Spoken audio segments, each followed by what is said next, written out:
रतनपुर गांव में एक गरीब किसान रामू अपनी बीवी सरला के साथ रहता था। सुबह के वक्त मिट्टी के छोटे से घर में चूल्हा जल रहा था, जिस पर लोहे की कढ़ाई में थोड़ी सी सब्जी पक रही थी। अचानक दरवाजा खटखटाने की आवाज आती है। अरे इतनी सुबह सुबह कौन इतने जोर जोर से दरवाजा पीट रहा है?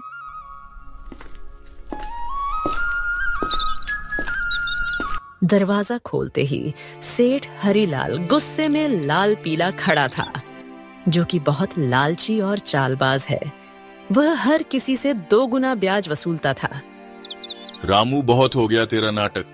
मेरे पैसे कहाँ हैं? सेठ जी, कल ही तो मैंने आपको पूरी रकम दे दी थी और पूरा हिसाब पक्का कर दिया था, और मैंने आपके पुराने पैसे भी कब के लौटा दिए हैं। देर की वजह से तेरा ब्याज बढ़ गया है। अब वो उधार तुझे 5 गुना ब्याज के साथ लौटाना होगा। 5 गुना? सेठ जी, ये तो अन्याय है। मैंने मेहनत करके ब्याज सहित पूरे पैसे चुका दिए हैं। मैं गरीब आदमी इतना भारी ब्याज कैसे दे सकता हूँ? ज्यादा जुबान मत चला। अगर पैसा नहीं दिया ना तो तेरे घर का ताला तोड़कर बर्तन कपड़ा सब उठा ले जाऊंगा। तेरी बैलगाड़ी भी बेच दूंगा। सेठ जी, गरीब का खून चूसकर आपको क्या मिलेगा? हमारे साथ ऐसा मत करिए। इतना ज्यादा ब्याज मैं नहीं दे पाऊंगा। पैसे तो तुझे देने ही पड़ेंगे। देख लूंगा मैं तुझे। याद रखना रामू, हरीलाल से पंगा लेना आसान नहीं है। सेठ रामू को धमकाते हुए चला जाता है, लेकिन जाते जाते अपने नौकर को कहता है, इस गरीब भिखारी की इतनी मजाल, मुझे ना बोलकर इसने गलती कर दी। इसे तो सबक सिखाना पड़ेगा ताकि गांव में बाकी गरीब भी डर में रहे। आप बताइए, ये जिंदगी कब बदलेगी? रोज रोज 2 वक्त की रोटी के लिए जूझना पड़ता है। कभी मन करता है घर की टूटी छत ठीक करवा दूं, तो कभी सोचती हूँ कि हमारे पास भी अच्छे कपड़े हों, लेकिन लगता है किस्मत ने हमें बस तंगी ही दी है। मुझे पता है तुम्हें तकलीफ है, पर मैं क्या करूं?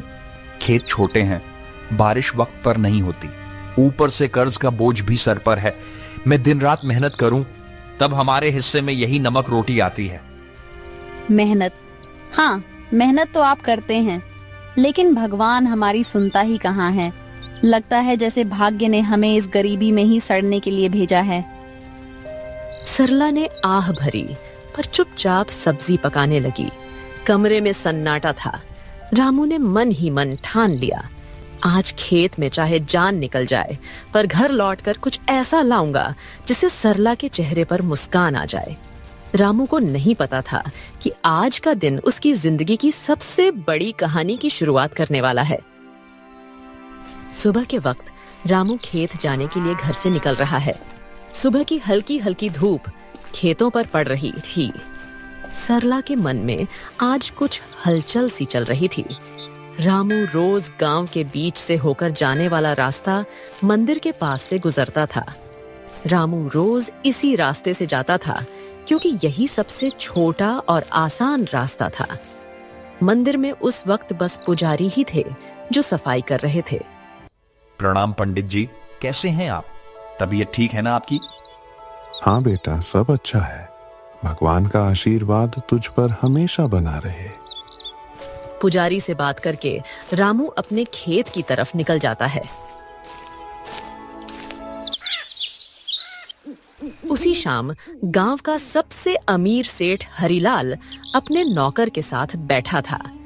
वह बहुत लालची और चालाक था। उसके मन में एक खतरनाक योजना पनप रही थी। सेठ हरीलाल अपने बड़े से घर में खाट पर बैठा पान चबा रहा था। पास में उसका नौकर कालू खड़ा था। अरे कालू सुन, मंदिर के गहनों को देखकर मेरा जी ललचा गया है। कल रात मंदिर में जो सोने चांदी के गहने हैं ना, वो मेरे घर में होने चाहिए। गांव वाले मेरी इज्जत करते हैं, लेकिन पैसा और बढ़ाना है मुझे। सेठ जी, पर यह तो पाप का काम होगा। भगवान के घर से गहने चुराना अच्छा नहीं लगेगा। अरे मूर्ख, भगवान को क्या जरूरत है गहनों की? उनका क्या होगा इनसे? असली भगवान तो पैसा है, और पैसा इंसान के हाथ में अच्छा लगता है। पर गांव वाले अगर उनको पता चल गया तो? बस यही तो मजा है। चोरी हम करेंगे और इल्जाम किसी और पर लगेगा। पता है किस पर? उस गरीब रामू पर। आज उसकी और उसकी बीवी की जुबान बहुत ज्यादा ही चल रही थी। रामू, वो तो रोज मंदिर के पास से ही अपने खेत के लिए जाता है ना? हाँ, हम इसी बात का फायदा उठाएंगे। सबको लगेगा कि उसी ने चोरी की। गांव वाले पहले ही उसे तिरछी नजरों से देखते हैं। बस आज रात ही हम अपना काम कर देंगे और सुबह हंगामा हो जाएगा। तू बस ये याद रख, कोई गलती नहीं होनी चाहिए। आधी रात को हम मंदिर में घुसेंगे, गहने उठाएंगे और अपने गोदाम में छुपा देंगे। सुबह मैं खुद शोर मचाऊंगा और रामू का नाम लूंगा। कालू डरते डरते सिर हिलाता है और अपने सेठ की बात मान लेता है।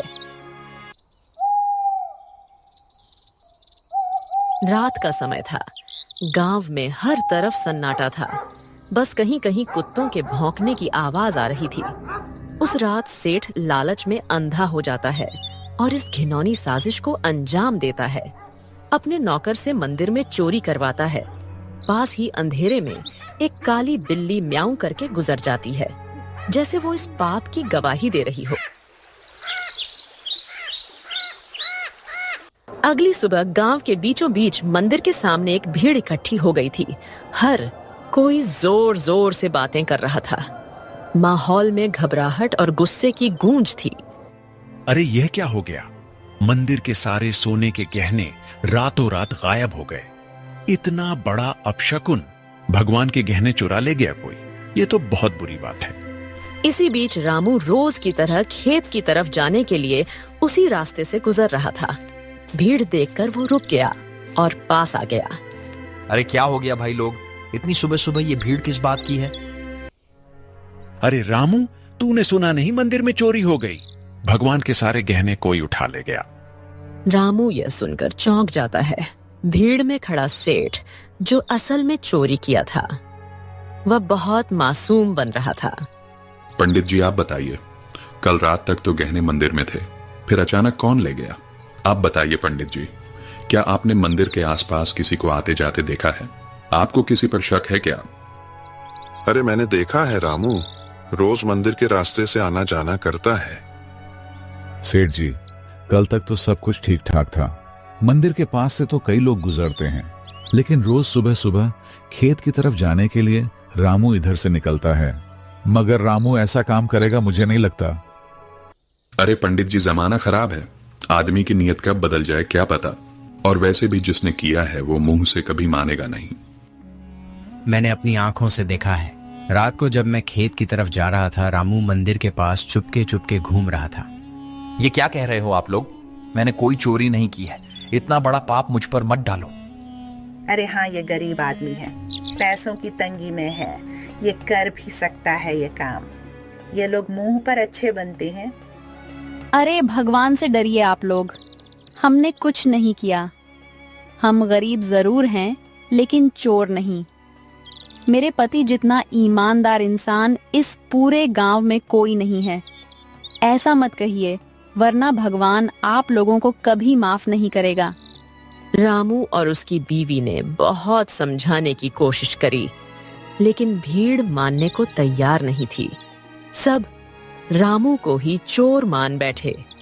रामू और सरला की आंखों में आंसू आ गए, लेकिन भीड़ में कोई उनकी सुनने को तैयार नहीं था। गांव वालों, अब तो सब साफ है। मंदिर के गहने चुराने वाला यही रामू है और ऐसे आदमी को हमारे गांव में रहने का कोई हक नहीं। चोरी करने वाले की एक ही सजा है, गांव से बाहर निकाल देना। हाँ, अगर इसने मंदिर में चोरी की है तो यह तो भगवान का भी अपराधी हुआ।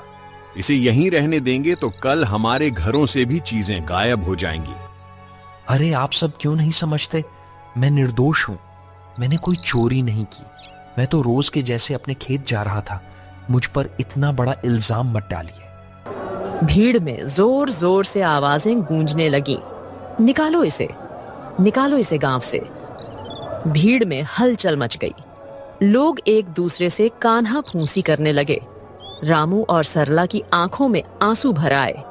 उन्होंने कई बार सफाई देने की कोशिश की, लेकिन किसी ने उनकी नहीं सुनी। सबने मिलकर उन्हें गांव के बाहर निकाल दिया। रामू और सरला मजबूर होकर गांव छोड़कर चले गए। रामू और सरला रोते रोते गांव छोड़ चुके थे। गांव के बाहर एक सुनसान जगह पर टूटी फूटी झाड़ियों और कंटीली झाड़ियों के बीच एक पुरानी पड़ी झोपड़ी मिली। मजबूरी में वहीं उनका नया घर बन गया। सुनिए जी, यह जगह कितनी सुनसान है। न पास में कोई इंसान, यहाँ आसपास की झोपड़ियों में कोई रहता भी नहीं है। न खाने को कुछ है। अब हम क्या करेंगे? क्या करें सरला, जब अपना गांव ही हमें ठुकरा दे तो कहीं और सहारा ढूंढना पड़ता है। यही हमारी तकदीर है। मैं तो ये सोच रहा हूं, आखिर चोरी की किसने है और इल्जाम मुझ पर डाल दिया गया। मैं असली चोर का पता लगाकर रहूंगा। दिन ढल गया। सरला रोते रोते सो गई। रामू सारी रात परेशान बैठा रहा।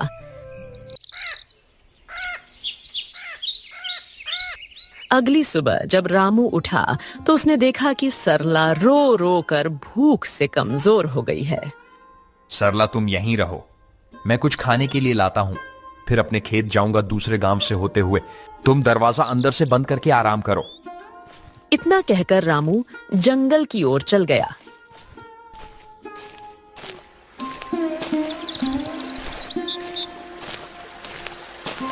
रामू ने सरला को कुछ फल और आसपास की नदी से पानी लाकर दिया। रामू दूसरे गांव से होते हुए अपने खेत जाने के लिए निकल गया। अचानक घने जंगल में सामने से एक साधु बाबा प्रकट होते हैं। उनकी लंबी दाढ़ी और वस्त्र उन्हें अलग ही आभा दे रहे थे। रामू उनके पास गया। बेटा, तू कौन है? तेरे चेहरे पर चिंता की रेखाएं साफ दिख रही हैं। बाबा, मैं इस गांव का ही रहने वाला हूं, पर अब गांव वालों ने मुझे निकाल दिया है। सब लोग मुझ पर चोरी का झूठा इल्जाम लगा रहे हैं। मैंने कोई चोरी नहीं की। रामू रोते रोते साधु बाबा को पूरी कहानी बताता है। सेठ का कर्ज, गांव वालों का इल्जाम और मंदिर से चोरी की घटना। बेटा, तेरी आंखों में छल नहीं है। तू सच्चा और साफ दिल का इंसान है। तेरी पीड़ा मैं समझ सकता हूं। ये दुनिया अक्सर गरीब पर झूठा इल्जाम लगा देती है, पर चिंता मत कर, भगवान न्याय करते हैं। असली चोर जल्द ही सामने आएगा। ये मेरा आशीर्वाद है। पर बाबा कैसे? सब मुझे ही दोषी मान रहे हैं। गांव छोड़कर मैं और मेरी पत्नी यहां भूखे प्यासे पड़े हैं। कोई मेरी बात मानने को तैयार नहीं है। मैं कैसे साबित करूं कि मैं निर्दोष हूं? इस जंगल में एक श्रापित जानवर रहता है। उसने अपनी आंखों से असली चोर को देखा है।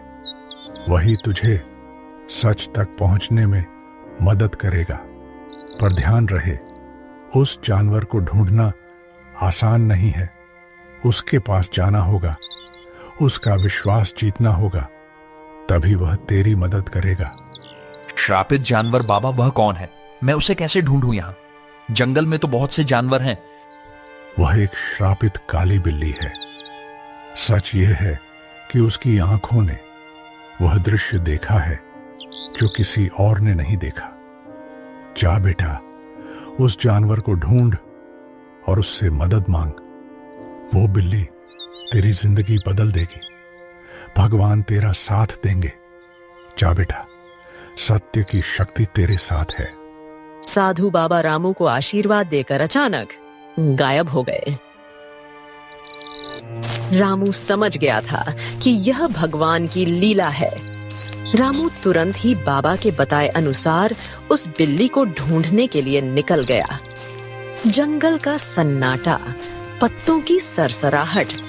रामू थका हारा, भूखा प्यासा, उम्मीद के सहारे इधर उधर भटक रहा था।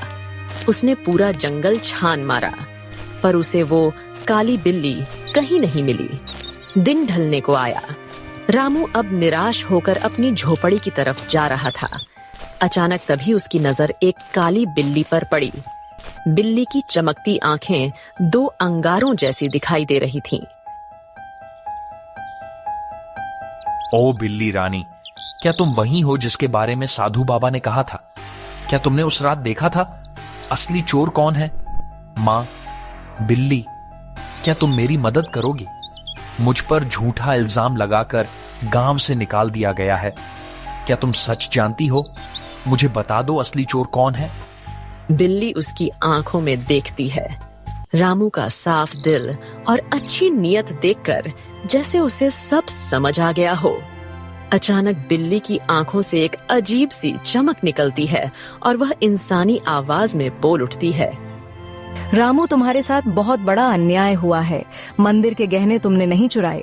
असली चोर तुम्हारे गांव का सेठ और उसका नौकर है।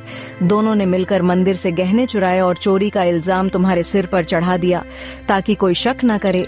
सेठ जानता था कि तुम गरीब हो, तुम्हारे पास कोई सबूत नहीं होगा, इसलिए उसने चालाकी से तुम्हें बलि का बकरा बना दिया। क्या गांव का सेठ, वही जो सबसे धर्म और दान की बातें करता है, और उसका नौकर भी तो यही सच्चाई है? गांव वालों ने मेरी ईमानदारी पर शक किया और असली अपराधी चैन से सो रहा है। मां बिल्ली, अब मैं क्या करूं?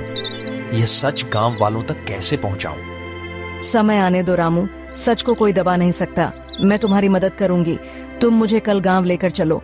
मैं वहां जाकर सबको सारी सच्चाई बताऊंगी और तुम्हें निर्दोष साबित करूंगी। रामू को बिल्ली की बातें सुनकर राहत मिलती है।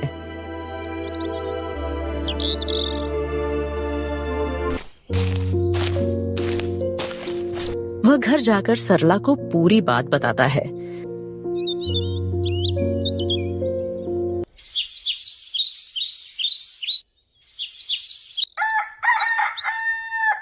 अगली सुबह रामू और सरला बिल्ली को लेकर गांव जाते हैं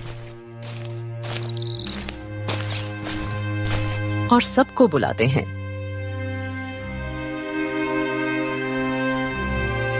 गांव वालों, आप सबने मुझे चोर बोलकर गांव से निकाल दिया था, पर असली चोर अभी भी गांव में ही बैठा है। आज मेरे पास एक गवाह है जो मुझे निर्दोष साबित करेगा। गांव वालों सुनो, असली चोर रामू नहीं है। मैंने अपनी आंखों से देखा है। मंदिर के गहने सेठ और उसके नौकर ने मिलकर चुराए हैं। अगर तुम्हें यकीन नहीं होता तो सेठ के घर जाकर देखो, मंदिर के गहने वहीं मिलेंगे। अरे, यह बिल्ली बोल कैसे रही है? चलो हम जाकर देखते हैं सेठ के घर गहने हैं या नहीं। वैसे भी सेठ ही हमें हमेशा धोखा देता रहा है। बिल्ली को बोलता देख सब चौंक जाते हैं और गांव के कुछ लोग सेठ के घर जाते हैं। उनको गहने सेठ के घर में मिल जाते हैं। अब पूरे गांव में बातें होने लगी। सेठ चोर है, सेठ चोर है। सब बोलने लगे। सेठ ने चालाकी से अपने नौकर को इशारा करा और सारा इल्जाम नौकर पर डाल दिया। अरे नहीं नहीं, मैं चोर नहीं हूँ। ये सब मेरे नौकर की करतूत है। उसने ही चोरी की है। मैं तो खुद हैरान हूँ। झूठ मत बोलिए सेठ जी, आप सबसे ब्याज में 4 गुना पैसे वसूलते हो, अब चोरी भी करवा रहे हो। ठीक है, अगर तुम सब कहते हो तो इस नौकर को सजा मैं दूंगा, क्योंकि यही असली चोर है। मुझे इस बारे में कुछ नहीं पता था। सेठ ने पूरे गहने वापस मंदिर में रखवा दिए। अब गांव में उसकी कोई इज्जत नहीं करता है। पूरे गांव वालों ने रामू से माफी मांगी। उन्हें अपनी गलती का एहसास हो गया। सबने पूरे आदर सम्मान के साथ रामू और सरला को गांव वापस बुलाया।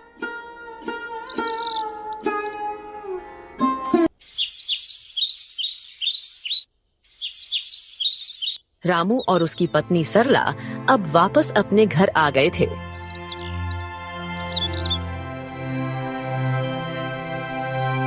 शाम का समय, हल्की ठंडी हवा चल रही है। रामू बोलने वाली बिल्ली के साथ खेत की तरफ जा रहा था।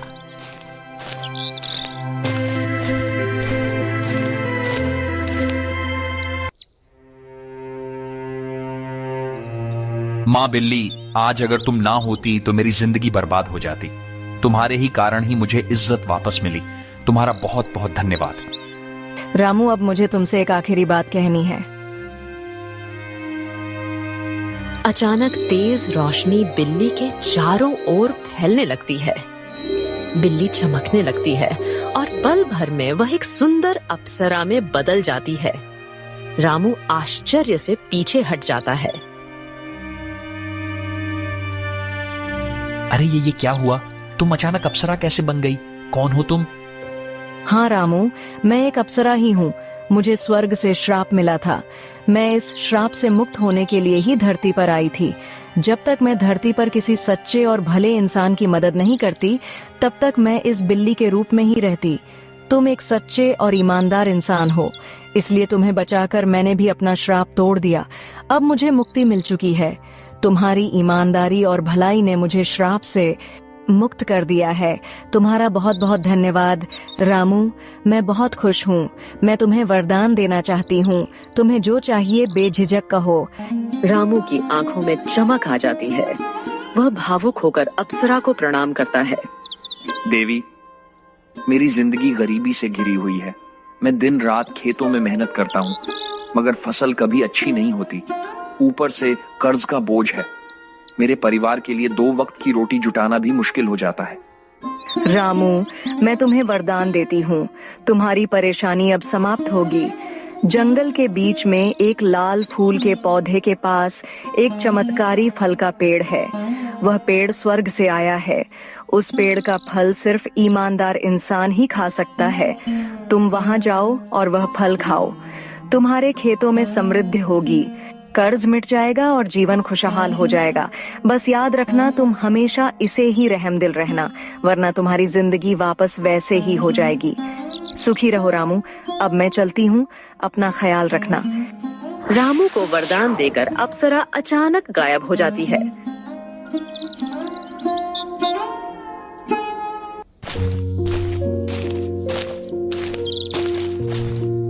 रामू जंगल में चारों तरफ उस चमत्कारी पेड़ को ढूंढता है। सूरज ढलने को होता है। थका हारा रामू अचानक लाल फूल के पौधे को देख लेता है। रामू धीरे धीरे आगे बढ़ता है और देखता है कि पौधे के पीछे एक सुंदर चमकदार पेड़ खड़ा है। पेड़ की टहनियों पर सुनहरे फल चमक रहे हैं। रामू श्रद्धा से पेड़ के पास जाता है। पेड़ देवता, मुझे अप्सरा ने आपके पास भेजा है। मैं गरीब किसान रामू हूँ। क्या मैं आपके फल खा सकता हूँ? अचानक पेड़ से आवाज आई। रामू, मुझे सब पता है। तुम सच्चे और भले इंसान हो, इसीलिए अप्सरा ने तुम्हें यहाँ तक पहुँचाया है। तुम मेरा एक फल खा लो, तुम्हारी सारी परेशानियां मिट जाएंगी और तुम्हारा जीवन खुशहाल हो जाएगा।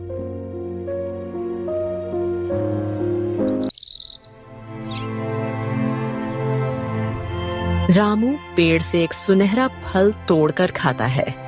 अचानक उसके शरीर में एक अजीब सी ऊर्जा दौड़ जाती है। वह पेड़ को धन्यवाद करके अपने घर की ओर निकल जाता है। और जैसे ही वह घर के पास पहुंचता है, उसकी झोपड़ी एक सुंदर बड़ा आलीशान घर में बदल जाती है। रामू दंग रह जाता है। उसकी पत्नी बाहर आकर चौंक जाती। अरे सुनिए, ये क्या हो गया? हमारी झोपड़ी कहाँ गई? इतना बड़ा घर कैसे बन गया? क्या यह घर हमारा है?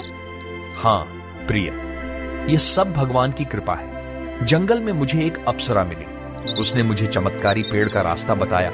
उस पेड़ ने मुझे फल दिया और जैसे ही मैंने खाया, हमारी किस्मत बदल गई। रामू ने सरला को उस स्वर्ग से आई श्रापित बिल्ली की पूरी कहानी बताई। इतने सालों की गरीबी के बाद अब हमारी जिंदगी बदल गई। भगवान का बहुत बहुत धन्यवाद। हाँ, मगर याद रखना, यह चमत्कार हमें सिर्फ इसलिए मिला है क्योंकि हमने कभी बेईमानी नहीं की।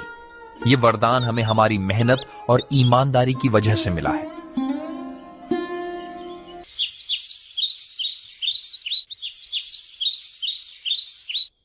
अब रामू और सरला अपने नए घर में खुशी से रहने लगे। पर रामू अब भी साधारण कपड़ों में ही रहता था। उसके अंदर जरा सा भी घमंड नहीं आया। उसने हमेशा उस अप्सरा की बात याद रखी। अब रामू गांव में सबकी मदद करने लगा। उसके घर में हमेशा अनाज भरा रहता था और मेहमानों के लिए दरवाजे खुले रहते थे। वह गांव के सारे जरूरतमंद लोगों को अनाज बांटता था। सारे गांव में रामू की बातें होने लगीं। हर कोई अब रामू की बहुत इज्जत करने लगा था। एक दिन गांव वालों को रामू की तारीफ करते सेठ हरिलाल ने सुन लिया। यह सब देख हरिलाल को जलन होने लगी। ये सब दिखावा है। कोई इतना अमीर अचानक कैसे हो सकता है? जरूर इसके पीछे कोई बड़ा राज है। अगर यह ऐसे ही अमीर होता रहा तो गांव में मेरी इज्जत तो मिट्टी में मिल जाएगी। अबे कालू सुन, तू जरा रामू पर नजर रख और पता कर कि इसके पास दौलत आने का असली राज्य क्या है। उसी दिन से सेठ का नौकर रामू पर नजर रखने लगा।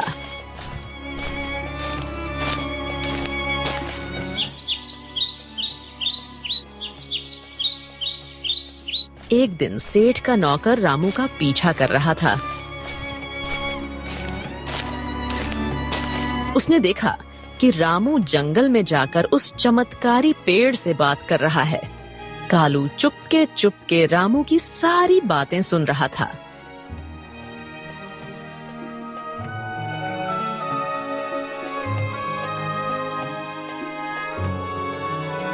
सेठ जी, मैंने सब देख लिया, सब पता कर लिया।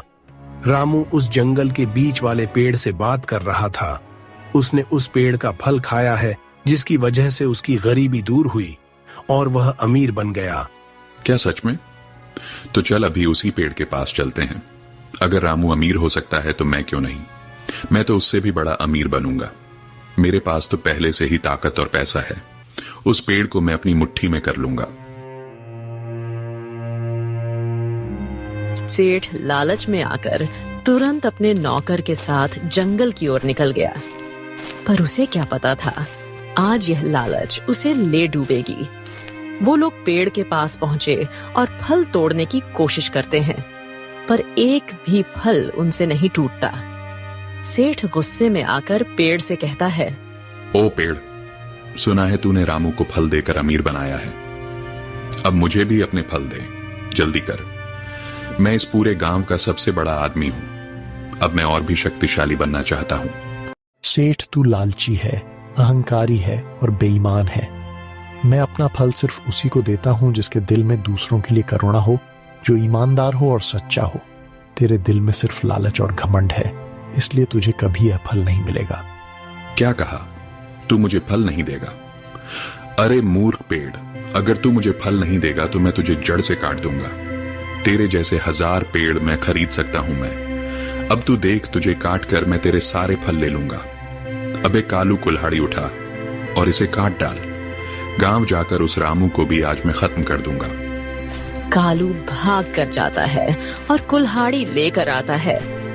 सेठ पेड़ को अपने पैर से मारने लगता है और उसका नौकर कुल्हाड़ी से पेड़ काटने की कोशिश करता है, लेकिन कुल्हाड़ी लगते ही चिंगारियों में निकलती है। अचानक आसमान से बिजली गिरने लगी और तेज हवा चलने लगी। ठहरो, तुम दोनों को अपने लालच और पाप का फल अब यही मिलेगा। तुम्हें दूसरों की मेहनत और भलाई से जलन थी, अब तुम्हें इसका परिणाम भुगतना होगा। अचानक पेड़ से एक चिंगारी निकलती है। सेठ और उसका नौकर वहीं जलकर राख हो जाते हैं। सच्चाई और ईमानदारी की राह चाहे कितनी भी कठिन क्यों ना हो, अंत में जीत हमेशा अच्छाई की ही होती है। लालच और बेईमानी इंसान को कभी सुख नहीं दे सकते। भगवान भी उसी का साथ देते हैं जिसका दिल साफ हो और जो दूसरों की मदद करता है। इसीलिए हमें हमेशा नेक रास्ते पर चलना चाहिए।